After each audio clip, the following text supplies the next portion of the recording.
तो बच्चों, आज मैं आपके लिए लेके आया हूँ प्रतिशत के सवाल, जो कि आपके हर एग्ज़ाम में प्रतिशत जो इजी से लेकर हार्ड तक जाएंगे, तो उसको मैं आपको आज बताने वाला हूँ। 2 से 3 वीडियो आएंगे हमारे, और अच्छे से इसको समझना, जिससे हर एग्ज़ाम क्लियर कर पाओ।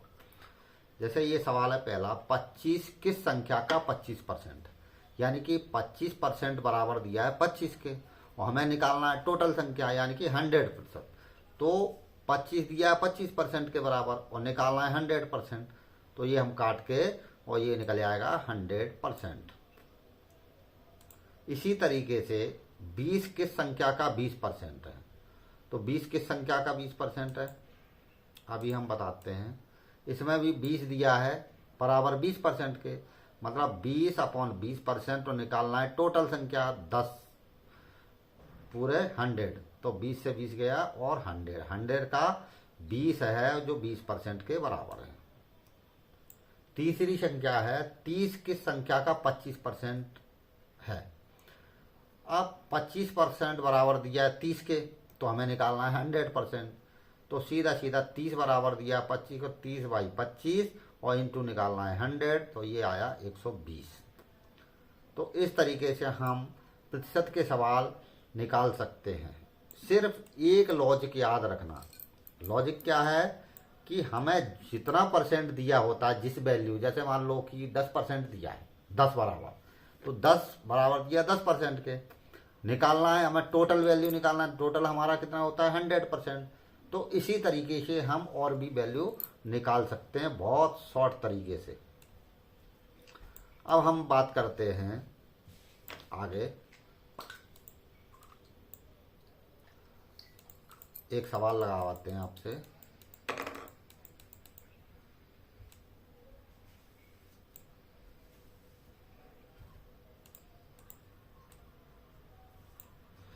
ये सवाल है,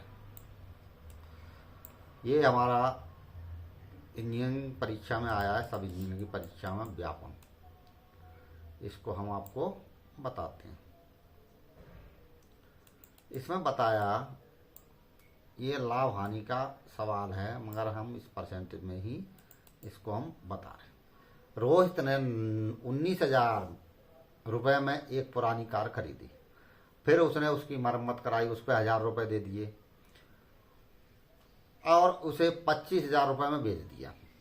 तो उसकी हानि या लाभ प्रतिशत बताइए। सबसे पहले हमें अपना दिमाग लगाना है कि इसमें लाभ हुई या हानि।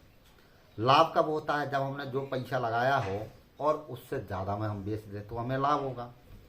हानि कब होगी? हमने लगा ज़्यादा दिया और कम में बेच दिया, तो हानि होगी। तो बच्चों, जो सवाल लेके आया हूँ मैं, इसमें एक लाभ हानि है, इसमें परसेंटेज भी लगेगा।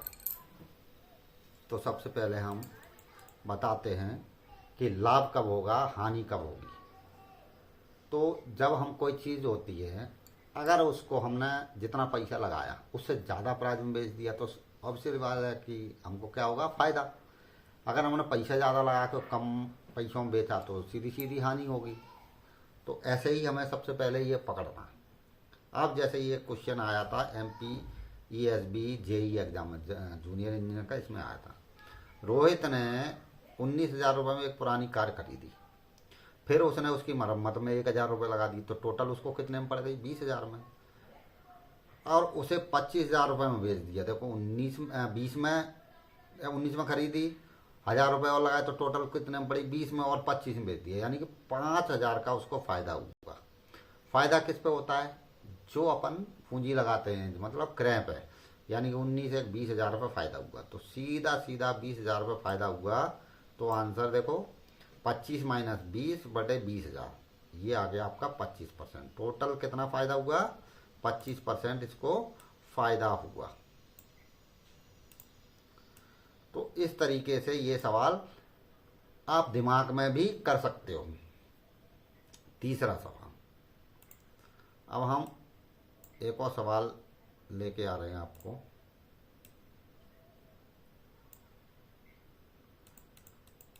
ये सब आए हुए हैं,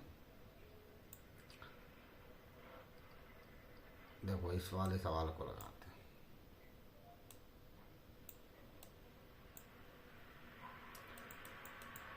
इसमें भी वही सेम है।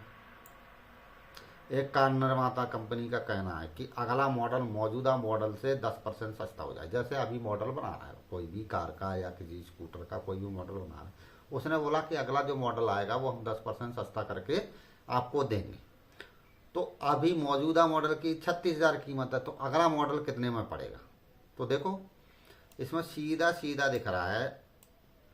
अगला मॉडल देखो, मौजूदा मॉडल 100, अगला मॉडल पड़ेगा उसका 90%, 10% छूट के साथ। अब हमको दिया क्या, इसकी वैल्यू है 100 की, 100 बराबर दे दिया है और 90 की वैल्यू निकालना है। सीधा सीधा 36 बराबर बटे 100 इंटू 90 की वैल्यू निकाल, तो ये आ जाएगा हमको 32,400 का अगला मॉडल पड़ेगा।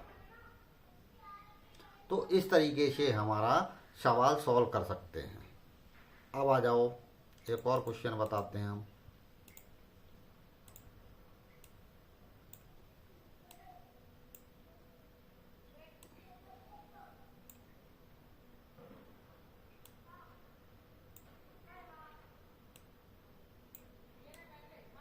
देखो अभी लगाया था, इसको हटा देते हैं।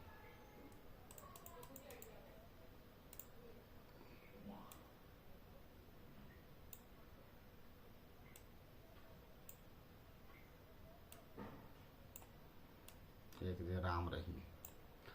यदि राम के पास रहीम से 35% अधिक धन है, किसके पास अधिक है? सबसे पहले तो ये चीज मालूम है, रहीम से, यानी कि राम के पास रहीम से 35% अधिक धन है और रहीम के पास 600 रुपये हैं सिर्फ।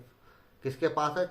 मतलब 600 दिया है रहीम के धन के बराबर। रहीम के पास धन है 600, तो राम के पास कितना धन हुआ? देखो उत्तर, ये रहीम है, रहीम के पास मान लो 100 है, तो अब उससे कितने 35% अधिक है, तो राम के पास हो जाएगा 135।